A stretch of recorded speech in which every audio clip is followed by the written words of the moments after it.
தமிழ் மக்களுக்காக பொறுப்புள்ள கட்சி, தமிழ் மக்கள் அந்த பொறுப்பை வழங்கிய கட்சி. இலங்கை தமிழரசு கட்சிக்கு தமிழ் மக்களுடைய எதிர்காலத்தை பற்றி சிந்திக்க வேண்டிய தேவை இருக்கின்றது.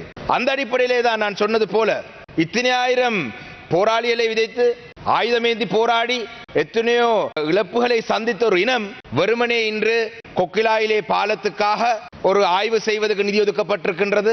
அதிலேயும் ஆய்வு மட்டும்தான், கொக்குலாய் பாலம் கட்டலாமா என்று ஆய்வு செய்வதற்காக நிதி ஒதுக்கப்பட்டிருக்கு. மட்டக்களப்பிலே 2 பாலங்கள் கட்டுவதற்காக ஆய்வு செய்வதற்காக நிதி ஒதுக்கப்பட்டிருக்கு. இவ்வாறான விடயங்களுக்காக அரசாங்கத்தை நாங்கள் ஆதரிக்க வேண்டும், அரசாங்கத்துடன் நாங்கள் சேர்ந்து பயணிக்க வேண்டும் என்று இலங்கை தமிழரசு கட்சி நினைக்க முடியாது. ஏனென்று சொன்னால் இத்தனை ஆயிரம் உயிர்களை தியாகம் செய்தது ஒரு பாலத்துக்காக அல்ல. அரசாங்கத்தினுடைய நல்ல விஷயங்களை நாங்கள் வரவேற்கணும். ආණ්ඩුව කරන හොඳ දේවල් වලට අපේ සහයෝගය තියෙන බව අපි හැම අවස්ථාවකම කියලා තියෙනවා. ආණ්ඩුව කුඩු අල්ලන එකට අපේ සහාය අපි දෙන්න ලෑස්ති කියලා තියෙනවා. ආණ්ඩුව වංචා දූෂණය කරන අයව අල්ලන එකට අපේ සහයෝගය දෙන්න අපි ලෑස්ති කියලා තියෙනවා.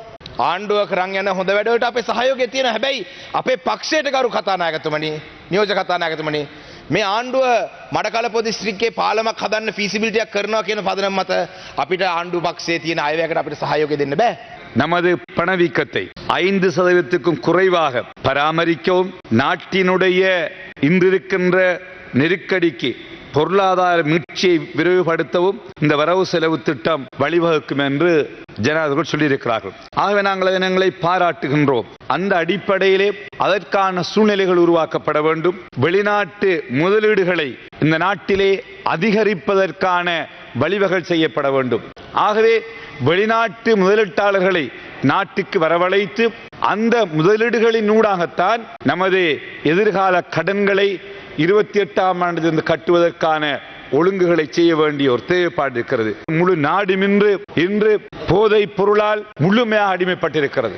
ஆக அதனை துடைத்தறிந்து இந்த நாட்டை அதிலிருந்து மீட்டெடுப்பதற்கு ஜனாதிபதி எடுத்திருக்கின்ற முயற்சியை நாங்கள் முழுமையாக பாராட்டுகின்றோம். அவருடைய இந்த முயற்சிக்கு எங்களுடைய பூரண முழு ஒத்துழைப்பை நாங்கள் வழங்குவதற்கு ஆயத்தமாக இருக்கிறோம்.